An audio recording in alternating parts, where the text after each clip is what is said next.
Nada. Vamos lá. Estamos de volta com o argumento para conversar com o deputado estadual Vitor Dias, do PSDB, membro da bancada jovem que assumiu a nossa Assembleia Legislativa no Pará. Deputado, é um prazer tê-lo aqui, muito obrigado por ter vindo. Chegando agora um político novo, jovem, mas já com uma experiência de Câmara Municipal de Belém, 2 anos como vereador, agora como deputado estadual, com muita vontade de realizar, inclusive estando ao lado do governador Helder Barbalho, que também é jovem, quer dizer, é uma corrente de novas ideias chegando para administrar as dificuldades e carências do nosso Pará. Mas fica logo uma primeira pergunta. O senhor é do PSDB, um partido que sempre esteve em oposição ao MDB, que agora assumiu o governo do Estado. O senhor é tido como da bancada de apoio a esse governo. Não existe uma incoerência partidária, o deputado do PMDB apoiando o governador do MDB? Como é que o PSDB vê esse seu apoio e vice-versa? Bem, Mauro, primeiramente, boa noite. Muito obrigado pelo convite. A questão do partido, bem, o partido é uma aglutinação de ideias, né? Se a gente está num partido é porque a gente confia nas ideias do partido. O PSDB e o PMDB, historicamente, eles têm diálogo. Tiveram diálogo no governo de Atene, quando teve o PMDB junto da base aliada. E não é diferente, eu sou uma pessoa jovem, estou com vontade de realizar, quero ver as coisas dando certo. O Helder também é um cara novo, querendo fazer dar certo. Nossas ideias, quando elas provavelmente não entram em conflito, nós vamos caminhar juntos, vamos querer ver realmente o Estado dar certo. Eu estou muito otimista, eu vejo o entusiasmo do governador, eu vejo a vontade dele de trabalhar e eu quero ver dar certo. A gente tem aqui um partido que tem muita semelhança, até em muitas ideias com o PMDB. O partido PSDB, ele vem tomando um rumo, assumindo uma liderança através do Dória, que é O senhor se identifica com essa liderança via Dória? Eu me identifico bastante. A liderança via Dória, Bruno Araújo, eu tenho notado que ele quer dar uma nova roupagem para o PSDB. Uma roupagem de um partido, ideias de diminuição de Estado, de um Estado menos burocrata, de um Estado mais célere, né? Esse é o tipo de partido que a gente vê e que Deputado, a gente... agora se apareceu uma janela de mudança partidária, está no seu radar a possibilidade dessa mudança?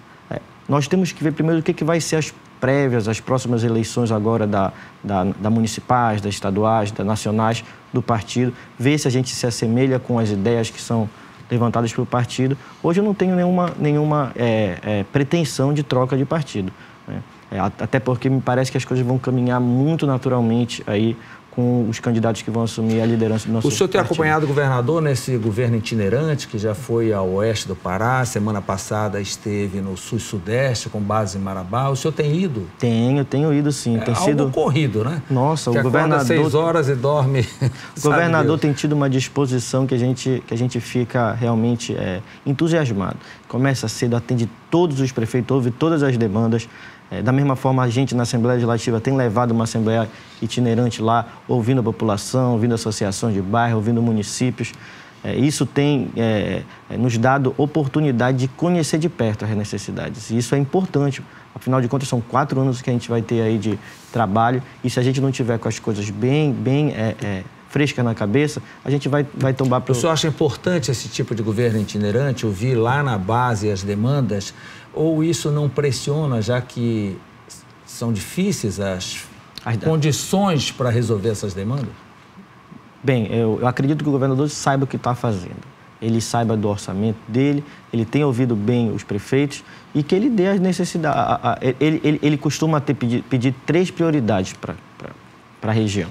Ele vai ter 4 anos para trabalhar essas prioridades. Eu acredito que não é uma coisa que ele deve fazer no primeiro ano. E é um consenso dos prefeitos atingirem essas prioridades? É um consenso, sim. Deputado, como é que chegar numa Assembleia Legislativa, que é uma instituição muito tradicional, com pessoas de mais idade, de repente tem uma bancada muito jovem, pessoas na faixa dos 30 e poucos anos que se unem, são vários deputados de vários partidos, muito jovens. Não está havendo um conflito de geração? Como é que funciona esse dia a dia? Eu acho que a sociedade, ela clamou por uma mudança na política, uma mudança de pensamento, uma mudança de dinamismo, ousadia, né? E por isso ela optou por uma bancada muito jovem. Eu comparo esse momento, Mauro, com aquele momento lá de 92, 94, quando meu pai entrou na política, quando o Zenaldo, que foi em 90, quando muitos outros políticos, Zé Araújo, e agora mesmo a gente volta a ver esse momento se repetir. Agora com os filhos? Alguns filhos, outros não, mas pessoas que têm um interesse na política, né? Qual a prioridade no parlamento? O senhor, certamente, quando se candidatou à Assembleia Legislativa, o senhor seguiu com prioridade. O senhor vem de uma família política, de um avô que foi político, de um pai político e agora chega a terceira geração. Certamente o senhor tem prioridades. O senhor já elegeu essas prioridades. Sim, não dá para a gente defender absolutamente tudo de uma vez, não é? E quais são essas prioridades? A minha pauta principal é desenvolvimento. Eu quero ver o nosso estado crescer. E aí, desenvolvimento tem várias vertentes. Tem o agronegócio, tem a questão da mineração, tem a questão do turismo. Essas são pautas prioritárias para o nosso estado crescer, né? A gente está num momento que a gente vem uma crise nacional, uma crise mundial, e se a gente não investir fortemente em geração de emprego, em geração de oportunidades, certamente nós vamos ficar para trás, como ficamos algum tempo para trás. Agora, deputado, a palavra desenvolvimento, ela requer a companhia de recursos. Com certeza. E nós temos um problema sério que foi criado por um deputado correligionário seu, o deputado Candir Paulista, que emplacou a chamada Lei Candir. Sim. Que desonera, não cobra imposto de tudo que é exportado. Todo o nosso minério é exportado. E nada fica aqui além do buraco. Verdade. Qual é a sua ideia? Jovem, chegando, a lei já está em vigor, desde que o senhor nasceu. E qual é a sua ideia a respeito disso? Bem, primeiramente, a Lei Candir ela foi feita num momento importante para o Brasil. Nós estávamos cada vez mais com uma alta de dólar e o PIB, a balança comercial do Brasil cada vez mais diminuindo. Era necessário criar alguma intervenção para que a gente aumentasse a balança comercial do Brasil, para aumentar o número de dólar no nosso país. Agora o momento está se modificando. A gente conseguiu colocar um produto competitivo na mesa do americano, na mesa no cenário internacional, e a gente tem que rediscutir isso. A gente tem que ver o que isso deixou de prejuízo agora para a nossa população aqui. E aí tem várias coisas, tem vários prejuízos que eu acho que é importante a gente levar em consideração. Vou lhe dar um exemplo. A cota parte do ICMS. A divisão do bolo do ICMS ficou prejudicada com isso. Por quê? Porque municípios que tem o comércio forte, Belém, Ananindeua, Marituba, Bragança, esses municípios ficaram... Porque quando é dividido o bolo do ICMS, é levado em consideração a questão do VAF, né, que é o valor adicionado financeiro. E aí tem estados, tem municípios como Parauapebas que tem um VAF bem alto. Por quê? Porque é um produto primário que começa a 0 e sai a 100. Então, na hora da divisão desse bolo, o ICMS que não foi arrecadado em Parauapebas, em Canaã, por questão da Lei Candir, eles são compensados com o ICMS que foi arrecadado nesses outros estados. O que acontece? 75% do 25% do ICMS que é dividido entre os municípios é definido por lei federal e 25% somente é por nós, da Assembleia Legislativa, por lei estadual. A gente tem que entender que o Pará é diferente dos outros estados. Então, a gente não pode achar que 75% para definir para a gente vai fazer justiça social com o ICMS. A gente tem que pedir para os nossos deputados federais, que é a nossa bancada federal, que essa união da Amazônia Legal aí, que essa união da balança comercial que está tendo lá em cima do governo federal, possa falar para a gente pelo menos 50%, ou rediscutir isso, para que a gente possa fazer justiça social com o dinheiro.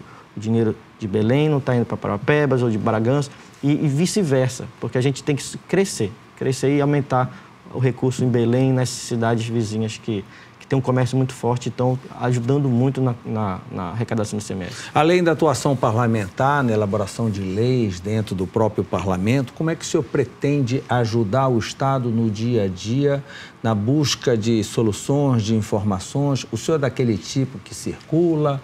O senhor é urbano? É um deputado de Belém? Como é que funciona o dia a dia do deputado Vitor Dias? Eu costumo circular muito. Eu gosto de estar presente nas comunidades. Eu gosto também de estar fazendo bons relacionamentos, porque a gente acredita que para os nossos projetos de lei serem aprovados, para que as nossas iniciativas sejam aprovadas, as pessoas têm que concordar com elas. E o político, um dos papéis deles é fazer relações, fazer com que as pessoas concordem com o seu projeto, vejam a parte boa, conheçam do seu trabalho. Eu tenho procurado, sim, estar presente na vida das pessoas. O seu irmão, André Dias Filho, está na Secretaria Adjunta de Turismo do novo governo.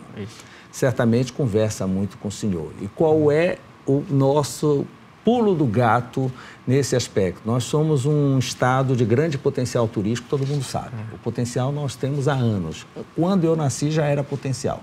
Quando é que isso pode virar realidade? O que é que está faltando para virar realidade? Certamente, o turismo é um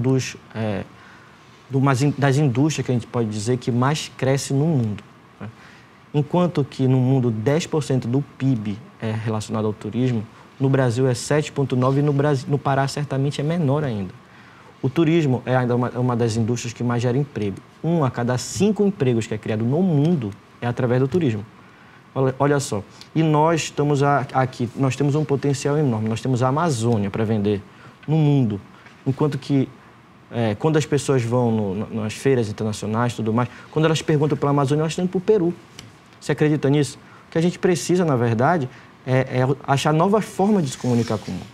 Vou lhe contar uma história. Um amigo meu, outro dia desse, estava na Tailândia. Lá, 20% do PIB é na Tailândia. E lá, ele encontrou com várias pessoas no mesmo hotel. Sabe por que as pessoas estavam todas no mesmo hotel? Porque eles leram no mesmo blog de viagens.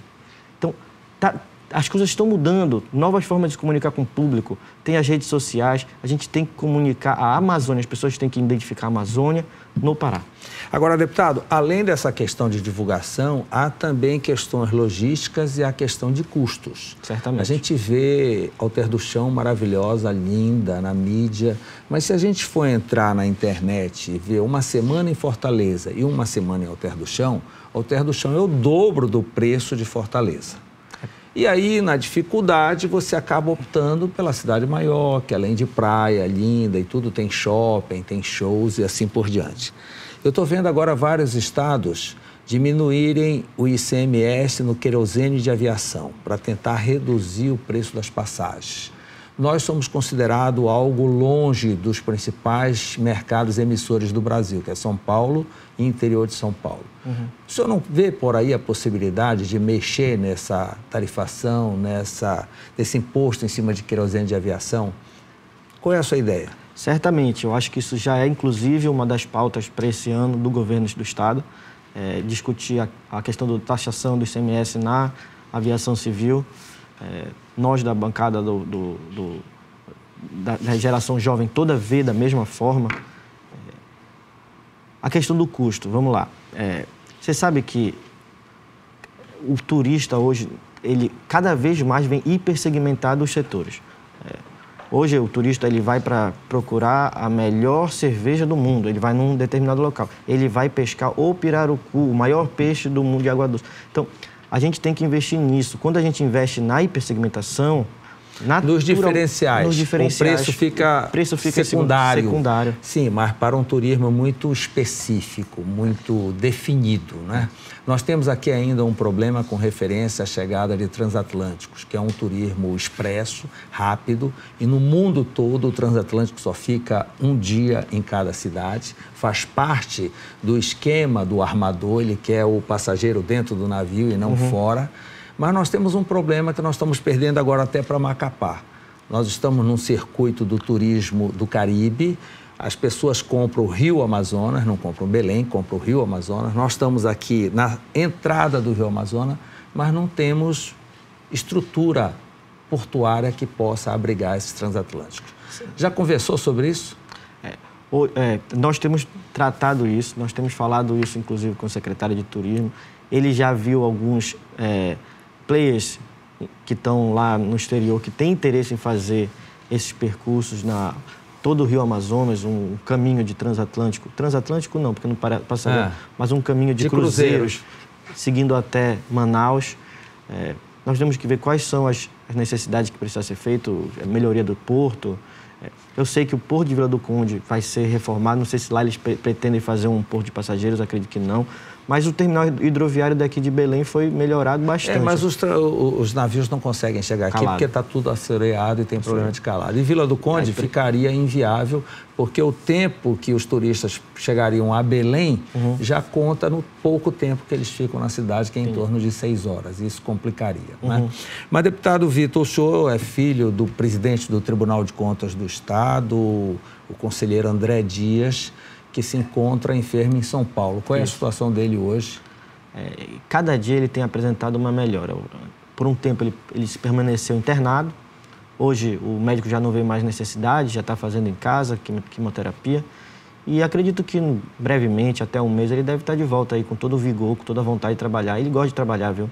Ele está lá, aí ele fica falando sobre o trabalho, perguntando como é que estão as coisas, ele fica entusiasmado de voltar logo. Imagino. E ele que foi deputado estadual, federal, vendo um filho agora, quer ficar próximo, quer dar as ideias necessárias, tomara que tudo dê certo. Ele tem muitos sonhos, né, que não conseguiu realizar e ele vê no Vitor, talvez, a possibilidade de realização de sonhos para o nosso estado, né?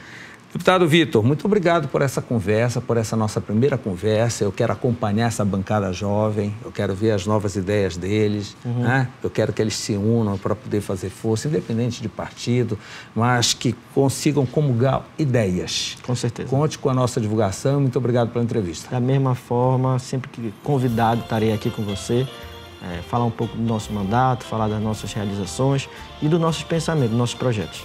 Obrigado. Obrigado pela sua audiência, sua companhia. Estaremos de volta na próxima segunda-feira, no mesmo horário. Tchau.